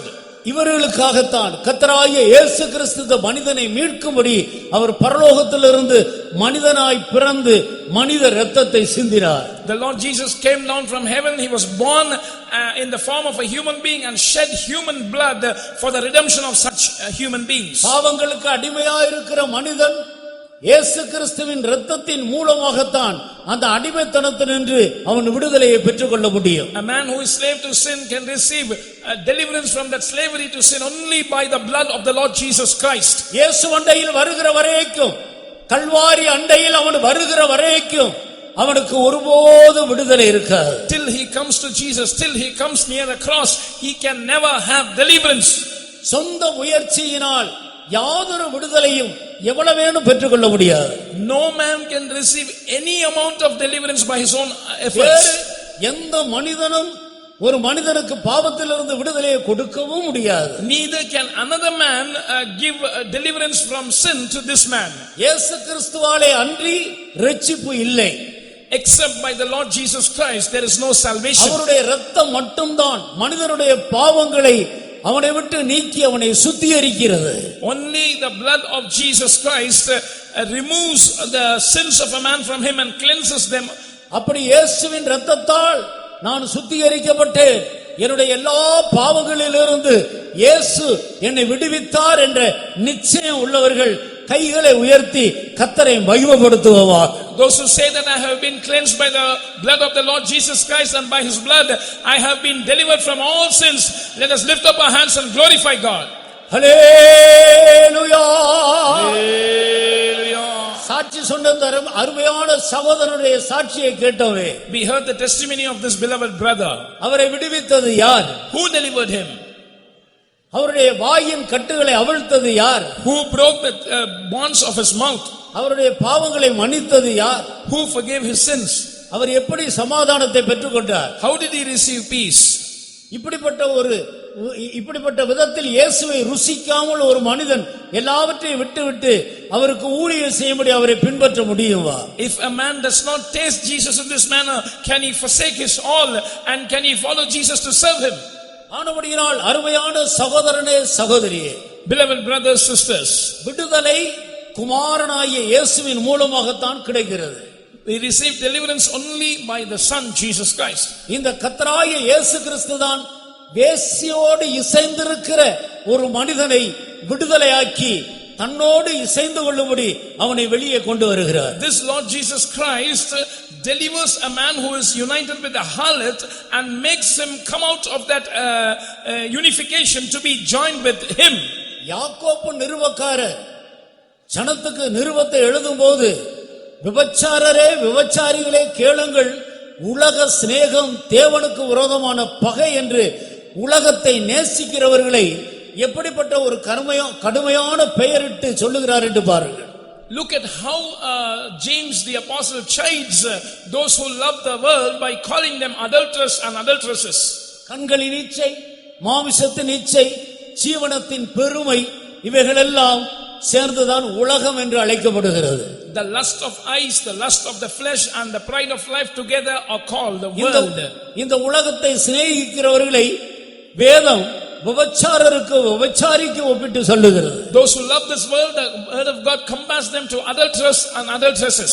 இயேசுவை நேசிக்காமல் வேறு எதை நேசித்தாலும் நம்முடைய நேசம் இப்படிப்பட்ட ஒரு நேசத்துக்கு ஒப்பானதாகவே இருக்கிறது என்று வேதம் தெளிவாக சுட்டி காட்டுகிறது. If we do not love the Lord Jesus Christ and if we love other things, our love is like this. The word of God clearly pinpoints that. உலக ஆடம்பரம் நமக்கு அவசியம் இல்லை. We do not need the pomp of this world. பாவ இன்பம் நமக்கு அவசியம் இல்லை. We do not need the pleasures of sin. மாமிச சந்தோஷம் நமக்கு அவசியம் இல்லை. We do not need the gratifications of the flesh. இவைகள் எல்லாமே சாத்தானுடைய தூண்டுதலால் வருகிறது. Everything comes by the provocation of the devil. இப்படித்தான் நம்முடைய அவயவங்கள் அடிமையாய் போனது. In this manner our members became slaves. இப்பொழுது இயேசு கிறிஸ்து தன்னுடைய இரத்தத்தின் வல்லமையினால் இந்த அடிமைத்தனத்தினின்று விடுவிக்கிறார். Now by the power of his blood the Lord Jesus sets us free from this slavery. எத்தனை பேருக்கு என் பாவத்திலிருந்து சரியான ஒரு விடுதலை எனக்கு வேண்டும், மெய்யான விடுதலை வேண்டும் என்று விரும்புகிறோம்? How many of us really want a deliverance from our sins, a true deliverance? மெய்யான விடுதலை இயேசு கிறிஸ்துவை தவிர வேறு யாரும் கொடுக்க முடியாது. No man can give a true deliverance except the Lord Jesus Christ. இயேசுவின் தாயாகிய மரியாள் கூட மனிதனுடைய பாவங்களை மன்னிக்க அவர்களுக்கு அதிகாரம் இல்லை. Even the mother of Jesus, Mary, does not have the authority to forgive sins of man. எந்த புண்ணியர்களும் கூட மனிதனுடைய பாவத்தை மன்னிக்க முடியாது. No saints can forgive the sins of man. பாவத்தை மன்னிக்கக்கூடிய ஒரே ஒரு அதிகாரம் பெற்றவர் கர்த்தராகிய இயேசு. The only person who has got the authority to forgive sins is the Lord Jesus. நீ இயேசு வண்டையில் வர வேண்டும். You must come near Jesus. நமக்காக கல்வாரியில் மரித்த இயேசு கிறிஸ்து அண்டையிலே நீ வர வேண்டும். You must come near the Lord Jesus Christ who died for us on the cross of Calvary. அவர்தான் நம்முடைய பாவங்களை சுமந்தவர். He is the one who carried our sins. இதோ உலகத்தின் பாவங்களை சுமந்து தீர்க்கிற தேவ ஆட்டுக்குட்டி என்று யோவான் ஸ்நானகன் அவருக்கு பெயரிட்டார். John the Baptist called him, behold the Lamb of God that taketh away the sin of the whole world. முழு உலகத்தாருடைய பாவங்களை அவர் சுமந்திருக்கிறார். He has carried the sins of the whole world. முழு உலகத்தாருடைய வியாதியை சுமந்திருக்கிறார். He has carried the sicknesses of the whole world. முழு உலகத்தாருடைய சாபங்களை சுமந்திருக்கிறார். He has carried the curses of the whole world. முழு உலகத்தாருடைய துக்கங்களை சுமந்திருக்கிறார். He has carried the griefs of the whole world. முழு உலகத்தாருடைய பாரங்களை பிரச்சனைகளை பலவீனங்களை சுமந்திருக்கிறார். He has carried the burdens and infirmities and problems of the whole world. முழு உலகத்தார் மேல் வந்த மரண தண்டனையை அவர் சுமந்தார். He has carried the punishment of death that had fallen upon whole humanity. இந்த இயேசுவை விசுவாசித்து அவர் அண்டையில் வருகிற வரைக்கும் ஒரு மனிதனுக்கு மெய்யான விடுதலை இல்லை. Except a man believes the Lord Jesus Christ and comes near him, he will not have a real deliverance. ஒரு 2 நிமிடம் நம்முடைய கண்களை மூடுவோம். For 2 minutes, let's close our eyes. சரியான விடுதலையை பெறாதவர்களும் பெற்று இழந்து போனவர்களும் புதிதாக வந்திருக்கிறவர்களும் கூட விடுதலையை பெற்றுக்கொள்ளும்படி விடுதலையின் நாயகனாகிய நம்முடைய அருமையான இயேசு இன்றைக்கு நம் மத்தியில் அவருடைய ஜீவனுள்ள இரத்தத்தோடு நம் மத்தியில் உலாவிக் கொண்டிருக்கிறார். The Lord who gives us deliverance with his blood, he is moving in our midst to deliver those who have not yet received proper deliverance, to those who once were delivered but now have lost their deliverance, and to those who have come newly. இதை நீ விசுவாசித்தால், if you believe this, நீ தேவனுடைய மகிமையை காண்பாய். you will see the glory of God. இந்த சத்தியத்தை நீ விசுவாசித்தால், if you believe this truth, இன்றைக்கு பாவங்களிலிருந்து ஒரு பூரணமான விடுதலையை நீ பெற்றுக்கொள்ள முடியும். you can receive a perfect deliverance from sins today. பாவங்களுக்கு செத்து போன ஒரு வாழ்க்கையை கர்த்தராகிய இயேசு கல்வாரியில் மரித்ததன் மூலம் உனக்கு இலவசமாக கொண்டு வருகிறார். By his death on the cross, the Lord has freely given a life whereby you are dead to sin. அவர் பாவத்தை மட்டுமல்ல வியாதிகள் எல்லாவற்றையும் சுமந்தார். He did not carry only sins but also all the sicknesses. பாவம் மன்னிக்கப்படும் போது வியாதி உன்னை விட்டு நீங்கி போகிறது. When your sins are forgiven, the sicknesses is removed from you. பாவம் மன்னிக்கப்படும் போது சாபம் உன்னை விட்டு நீங்குகிறது. When your sins are forgiven, your curses are removed from you. பாவங்கள் மன்னிக்கப்படும் போது துக்கம் சந்தோஷமாய் மாறுகிறது. When your sins are forgiven, your sorrow will be turned to joy.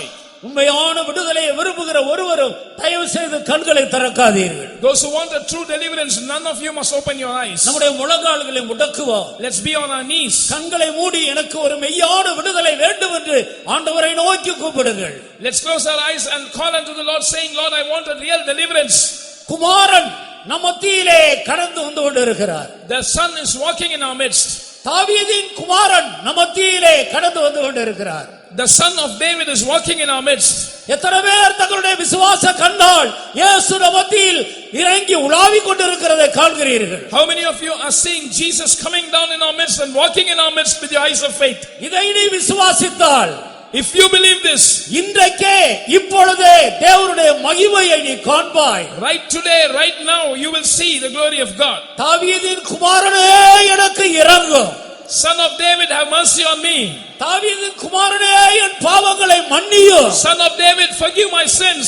சத்தமிட்டு கூப்பிடுங்கள். Cry out aloud. உரத்த சத்தத்தோடு கர்த்தரை நோக்கி கதறுங்கள். Cry out to the Lord with a high voice. தாவீதின் குமாரனே என்னை விடுவியும். Oh, Son of David, deliver me. என் பாவங்கள் அற என்னை கழுவும். Cleanse me of all my sins. எந்த ஒரு சிறிய பாவமும் மறைவான பாவமும் எனக்கு வேண்டாம். I do not want to retain in me any small sin or any hidden sin. என்னை விடுவியும். Deliver me. எனக்கு ஒரு மெய்யான விடுதலையை தாரும். Give me a real deliverance. என் வியாதியிலிருந்து என்னை விடுவியும். Deliver me from my sickness. என் குடும்பத்தில் இருக்கிற சாபத்திலிருந்து எங்களை விடுவியும். Deliver me from the curse that is in my family. கர்த்தரை நோக்கி கதறுங்கள். Cry out aloud unto the Lord. மெய்யான விடுதலை உன்னை தேடி வந்து கொண்டிருக்கிறது. True deliverance is coming in search of you. பெற்றுக்கொள்ளுங்கள். Receive it. விடுதலை இலவசமாக பெற்றுக்கொள்ளுங்கள். Receive deliverance freely. கர்த்தர் உன்னை விடுவிக்கிறார். The Lord is setting you free. கழுவும் ஐயா நீர் என்னை இரத்தத்தினால் கழுவும் ஐயா கழுவும் ஐயா நீர் என்னை இரத்தத்தினால் கழுவும் ஐயா உமது கையால் என் அழுக்கை உமது கையால் என் அழுக்கை அன்புடனே கழுவுமையா அன்புடனே கழுவுமையா கழுவுமையா. எத்தனை பேர் ஆண்டவருடைய அந்த மகிமையோட பரிசுத்த அந்த விடுதலையின் பிரசன்னத்தை உணர்கிறோம். How many of you are able to sense that glorious delivering holy presence of God? ஒரு பெரிய தேவ பிரசன்னம் நமத்தியில் இறங்கி இருக்கிறது. A great presence of God has descended in our midst. கல்வாரியின் சமூகம் நமத்தியில் பெரிதாக எழும்பி நிற்கிறது. The presence of Calvary has risen in our midst.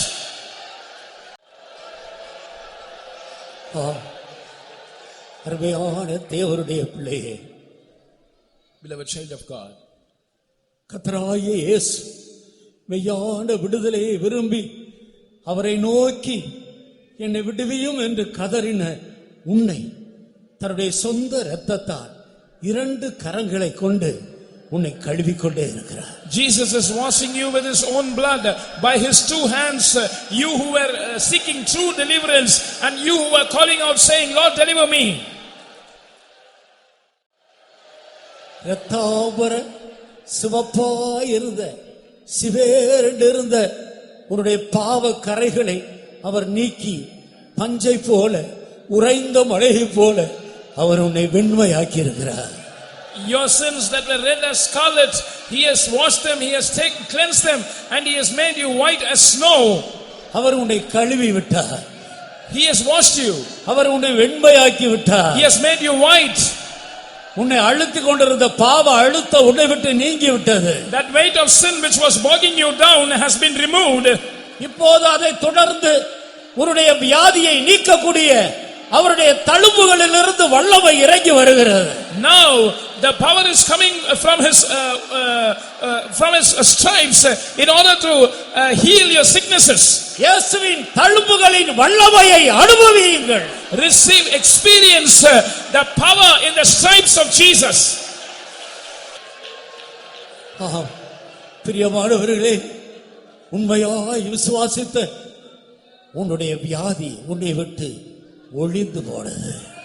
You who truly believed, your sickness has been destroyed from you. அவருடைய தழும்புகளால் நீ குணமாகி விட்டாய். You have been healed by his stripes.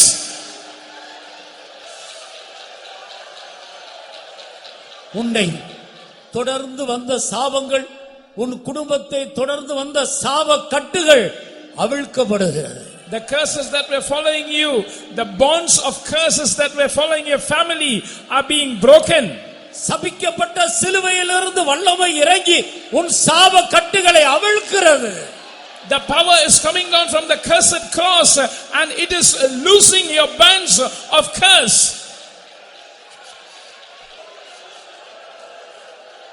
இனி உன்னையும் உன் குடும்பத்தையும் சாபங்கள் தொடராது. Hereafter, curse will not follow you and your family. இனி ஒரு சாபத்தை நீ காண மாட்டாய். You will see no curse anymore.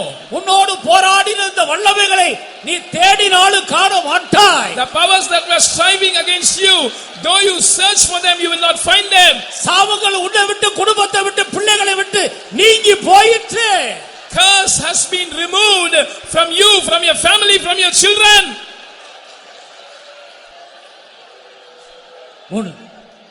தொழிலிலே காணப்பட்ட சாபத்தையும் ஆண்டவர் நீக்கிவிட்டார். The Lord has also taken away the curse that was seen in your business. இனி நீ செய்வதெல்லாம் வாய்க்கும். Hereafter all that you do shall prosper. இனி நீ செய்வதெல்லாம் வாய்க்கும். Hereafter all that you do shall prosper. இயேசு உன்னை சந்தித்திருக்கிறார். The Lord has visited you. அவருடைய சிலுவையின் வல்லமை உன்னை தொட்டிருக்கிறது. The power of his cross has touched you. அவருடைய தழும்புகளின் வல்லமை உன்மேல் இறங்கி இருக்கிறது. The power of his stripes has come down on you. இயேசுவின் இரத்தம் உன்னை கழுவி விட்டது. The blood of Jesus has washed you. கர்த்தர் கொடுத்த விடுதலைக்காக கர்த்தரை ஸ்தோத்திரிப்போம். For the deliverance that the Lord has given us shall we praise God. ஸ்தோத்திரம், ஸ்தோத்திரம், ஸ்தோத்திரம், ஸ்தோத்திரம், ஸ்தோத்திரம், ஸ்தோத்திரம். அருமையான தேவனுடைய பிள்ளையே, Beloved child of God. அடுத்ததாக ஞானஸ்நானம் எடுக்க வேண்டும். Next you have to take water baptism. இந்த விடுதலை பெற்றவர்கள் நீங்கள் ஞானஸ்நானம் எடுக்க தாமதிக்கவே கூடாது. Those who have received this deliverance, you must not delay to take water baptism. ஞானஸ்நானம் எடுக்கும் பொழுதுதான் நீங்கள் கிறிஸ்துவுடனே கூட அடக்கம் பண்ணப்படுகிறீர்கள். Only when you take water baptism, you are buried with Christ. அதன் பிறகு அந்த பழைய மனிதனை நீங்கள் காணவே முடியாது. Then you cannot see the old man anymore. அவன் செத்து போனான், அவன் கல்லறையில் அடக்கம் பண்ணப்பட்டு விட்டார். He is dead, he is buried in the grave. பாவத்துக்கு மரித்தவர்கள் கிறிஸ்துவுடனே கூட ஞானஸ்நானத்தின் மூலம் அடக்கம் பண்ணப்படுகிற ஒரு அனுபவத்துக்குள் வருகிறார்கள். They who are dead to sin come to a place of being buried with Christ in water baptism.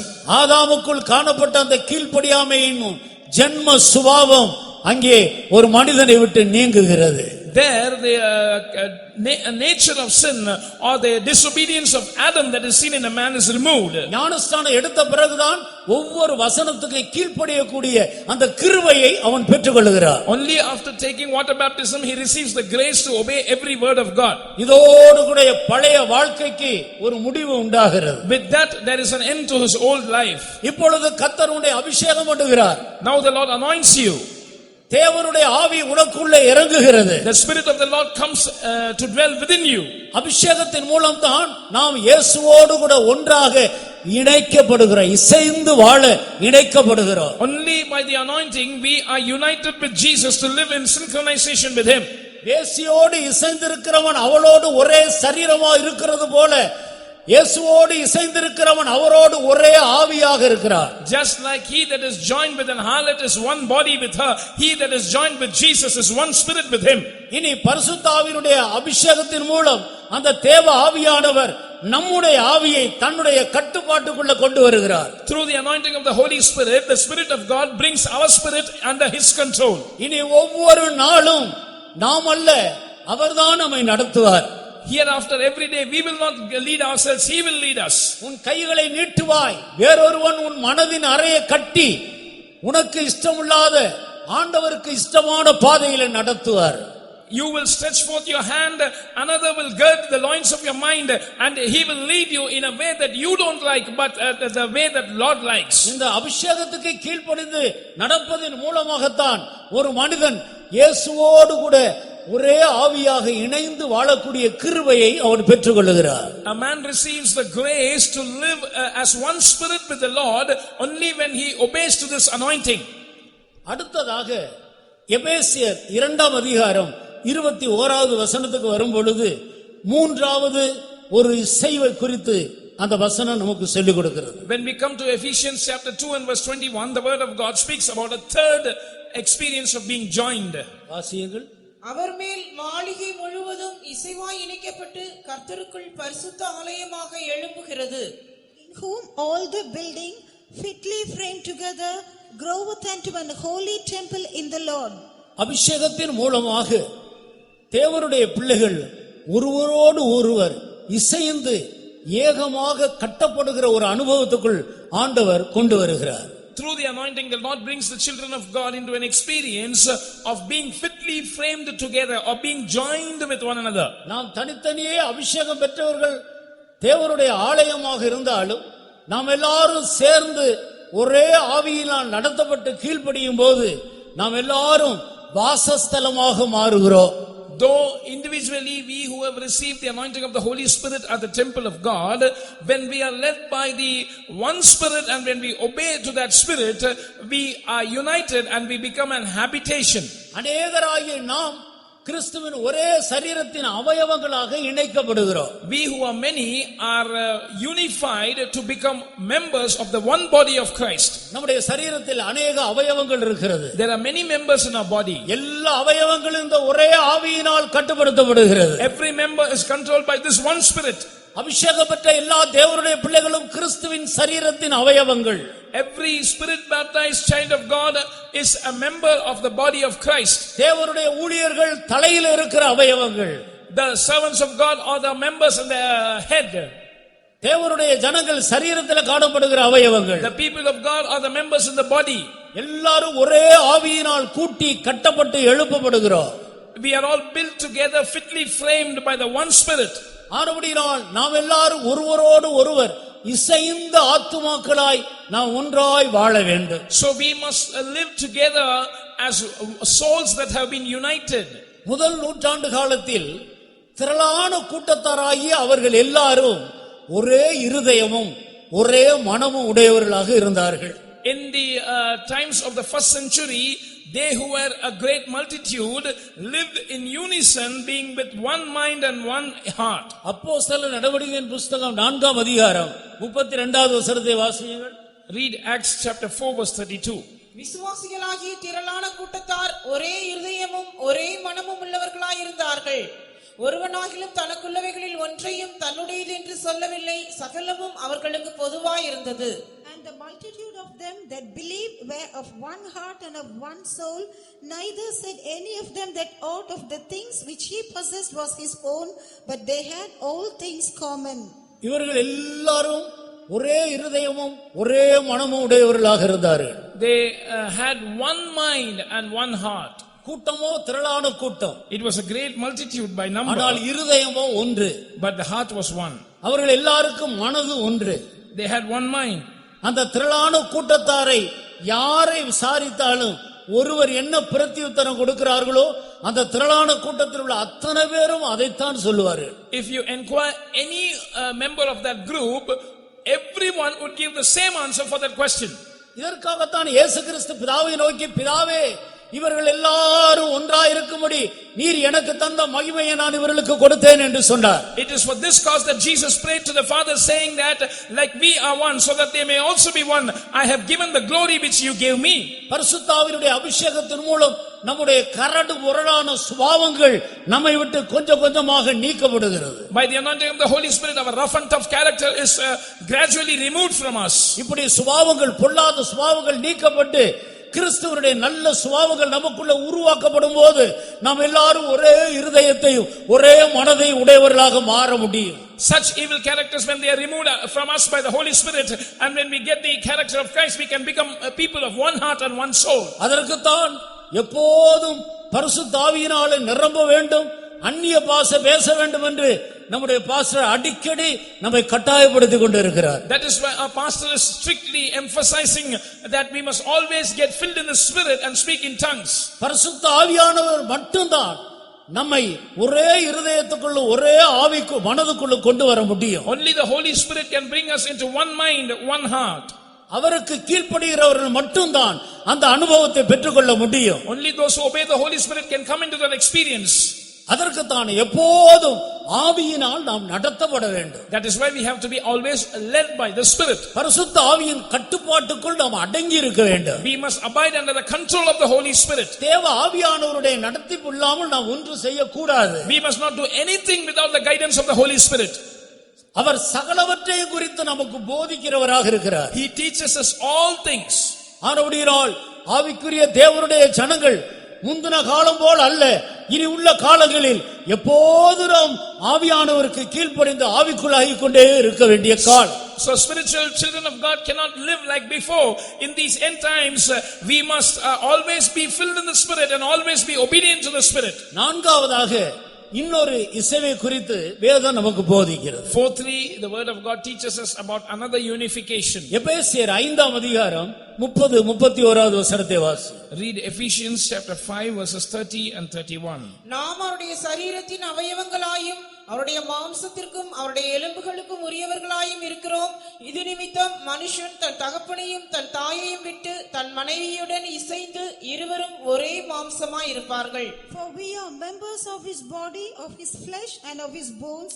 For this cause shall a man leave his father and mother, and shall be joined unto his wife, and they two shall be one flesh.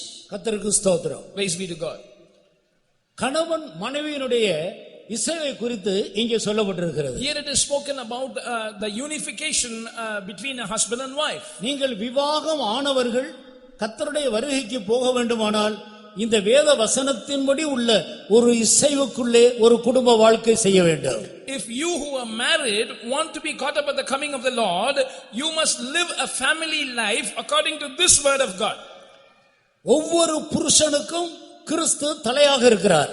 Christ is the head of every husband. எனவே புருஷன் தலை, மனைவி சரீரம். So the husband is the head and the wife is the body. தலை எப்படி சரீரத்தை பாதுகாக்கிறதோ போஷிக்கிறதோ அதே போல அன்பு கூறுகிறதோ அதே போல ஒவ்வொரு புருஷனும் தன் மனைவியினிடத்தில் அன்பு கூற வேண்டும்.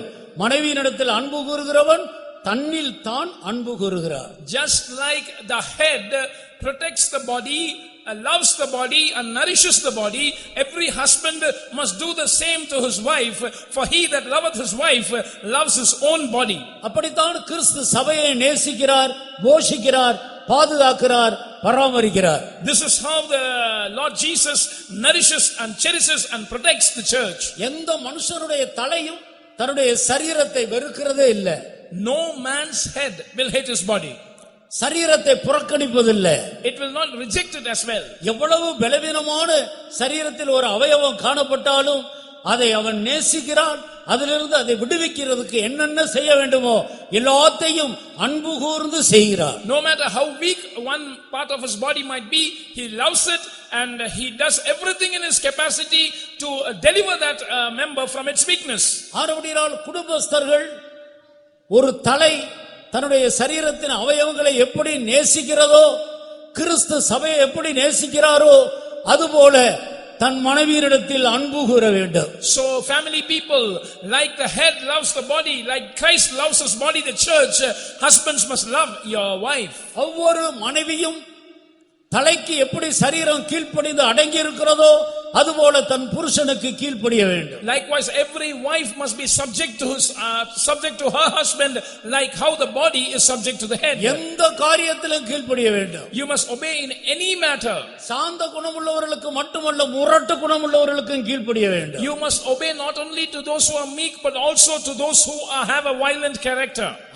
ஆபிரகாமுடைய மனைவி சாராள் ஆபிரகாமை ஆண்டவன் என்று சொல்லி தெய்வத்துக்கு கீழ்ப்படிகிறது போல கீழ்ப்படிந்தாளாம். Sarah, the wife of Abraham, called him as Lord, and as one would obey the Lord, she was obedient to her husband. தேவன் எப்படிப்பட்ட ஒரு கீழ்ப்படிதலை கற்றுக் கொடுக்கிறார் என்று பாருங்கள். Look at how the Lord teaches us obedience. அதுபோலதான் சபையானது கிறிஸ்துவுக்கு கீழ்ப்படிய வேண்டும். Similarly, the church must obey our Christ. நடத்துகிற எல்லா பாதையிலேயும் அவருக்கு கீழ்ப்படிந்து கடந்து போக வேண்டும். They must pass through any path that he leads us through, being obedient to Christ. அருமையான தேவனுடைய ஜனமே, Beloved people of God, இது நான்காவது ஒரு இசைவு. this is the fourth unification. குடும்பத்தில் சண்டைக்கு, வாக்குவாதத்துக்கு, நேற்று கேட்டது போல வாக்குவாதத்துக்கு, பிரிவினைக்கு, கருத்து வித்தியாசம் கூட புருஷனுக்கு மனைவிக்கு வரக்கூடாது. ரெண்டு பேரும் ஒரே காரியத்தை சிந்திக்க வேண்டும். ரெண்டு பேரும் ஒரே காரியத்தை பேச வேண்டும். In family life, you must not give room to fights, quarrels. Like yesterday we heard, you must not even have difference of opinions. You must think the same thing and speak the same thing. இந்த ரகசியம் பெரியது. நான் கிறிஸ்துவை பற்றியும் சபையை பற்றியும் சொல்லுகிறேன் என்று அந்த வேத வசனத்தில் அடுத்த வசனத்தில் படிக்கிறோம். The next verse following this says, this is a great mystery I speak concerning Christ and the church. இப்படிப்பட்டவர்கள் தான் கர்த்தராகிய இயேசு கிறிஸ்து வரும்போது குடும்பஸ்தர்களாக இருந்தாலும் அவருடைய வருகையில் அவரை சந்திக்க முடியும். Only such people, even if they are into family life, can meet the Lord at His coming. இது ஐந்தாவது இசைவு. I speak about the fifth unification. தலையாகிய கிறிஸ்து மத்திய வானத்திலே வெளிப்படுவார். The head, who is the Christ, will be revealed in the midair. அவர் மகிமையோடு வெளிப்படுவார். He will be revealed with His glory. அவருடைய பரிசுத்தத்தையும் திவ்ய சுபாவத்தையும் பரிசுத்த ஆவியானவருக்கு ஒப்புக்கொடுத்து பெற்றுக்கொண்ட நிறைவான வளர்ச்சியை பெற்றுக்கொண்ட தேவனுடைய பக்தர்கள் சரீரமாக அந்த தலையாகிய இயேசுவோடு போய் இணைவார்கள். And the men of God who have surrendered themselves to the Holy Spirit and through the Holy Spirit have partaken of His the divine characters of His holiness and have attained the measure of His fullness will fly to the midair and will be joined with that head as the body. தலையாகிய கிறிஸ்துவும் அவருடைய நிறைவான வளர்ச்சியை பெற்றுக்கொண்ட பரிசுத்தவான்களும் ஒன்றாக இசைந்து யுகாயுகமாய் வாழும்படி இசைகிற நேரம்தான் ஆட்டுக்குட்டியானவருடைய கல்யாணம். And this unification where the head who is the Christ and the body which is the church are united together eternally is called the Lamb's wedding. இங்கே மனிதன் மேல் வைத்த தேவனுடைய நோக்கம் நிறைவேறுகிறது. Here the purpose of God concerning man is fulfilled. கண்களை மூடுவோமா? Shall we close our eyes? ஆண்டவருடைய கரத்தில் நம்மை தாழ்த்தி ஒப்புக்கொடுப்போமா? Shall we humble ourselves and yield ourselves into the hands of God? கேட்டதான இந்த வசனத்தின்படி இசைந்த ஒரு வாழ்க்கை செய்ய நம்மை சமர்ப்பிப்போமா? Can we surrender ourselves to live such a life of being synchronized, of being joined with the Lord according to this verse? எல்லாரும் நம்முடைய முழங்கால்களை உடைக்கி கர்த்தரிடத்தில் நம்மை சமர்ப்பிப்போமா? Let's all be on our knees and let us surrender ourselves to the Lord. ஒரு காரியம் விளங்கிக் கொள்ளுங்கள், அபிஷேகம் பெற்ற ஒவ்வொரு தேவனுடைய பிள்ளையும் கிறிஸ்துவுடைய சரீரத்தின் அவயவங்களாக இருக்கிறோம். Understand one thing, every spirit baptized child of God is a member of the body of Christ. கிறிஸ்துவுடைய அவயவத்தை வேசியின் அவயவங்களாக மாற்றலாமா? Can we make the member of the body of Christ as the member of a harlot? அபிஷேகம் பெற்ற தேவனுடைய பிள்ளைகள் மாமிச இன்பத்தை ஜெயிக்க வேண்டும். Anointed people of God must overcome the pleasures of the flesh. உலக இன்பத்தை ஜெயிக்க வேண்டும். You must overcome the pleasures of this world. இயேசுவோடு இசைந்து வாழ வேண்டும். You must live in synchronization with the Lord Jesus Christ. சீக்கிரத்திலே பரிசுத்தமாக்கப்பட்ட பரிசுத்தவான்களை சேர்க்க தலையாகிய இயேசு மத்திய வானத்திலே வெளிப்பட போகிறார். Very soon the Lord Jesus Christ, who is the head, is going to appear in the midair to gather the perfected saints. அவரை சந்திக்கும்படியாகவே அவர் நம்மை அழைத்திருக்கிறார். He has called us so that we can meet Him. அதற்காகவே இந்த சுவிசேஷம் கொடுக்கப்பட்டிருக்கிறது. That is why this gospel is being given to you. தீர்மானிப்போமாக.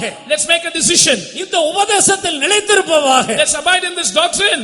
இந்த சத்தியத்தை கைக்கொள்வதில் கவனமாயிருப்போமாக. Let's be careful, diligent in observing this truth. எப்படியாயிலும் என் இயேசுவை சந்திக்க வேண்டும் என்று உண்மையாய் வாஞ்சிக்கிறவர்கள் மேல் கர்த்தர் ஒரு விசேஷித்த தேவ அன்பை தேவ வல்லமையை ஊற்ற போகிறார். Those who have a sincere desire that somehow I must meet my Lord Jesus, the Lord is going to pour a sublime power, the power of His love upon you. அவன் என் மேல் வாஞ்சியாய் இருந்தபடியால் நான் அவனை விடுவிப்பேன். Because he has put his desire on me, I will set him free. கர்த்தர் உன்னை விடுவிக்கிறார். The Lord is delivering you. அவரோடு இசைந்து கொள்ளும்படி உன்னை இழுத்துக் கொள்ளுகிறார். He is drawing you so that you might be synchronized with Him. அவருடைய அன்புக்கு நம்மை ஒப்புக்கொடுப்போமாக. Let's surrender ourselves to His love. பரிசுத்த ஆவியின் வல்லமைக்கு சமர்ப்பிப்போமாக. Let's yield ourselves to the power of the Holy Ghost. கர்த்தர் நமக்கு உதவி செய்வார். May the Lord help us. மகிமையினாவினா Mannai சாயலை மாற்றுவதா மகிமையினாவினா மன்னை சாயலை மாற்றுவதா மரிக்கனிமை நிற மகிமை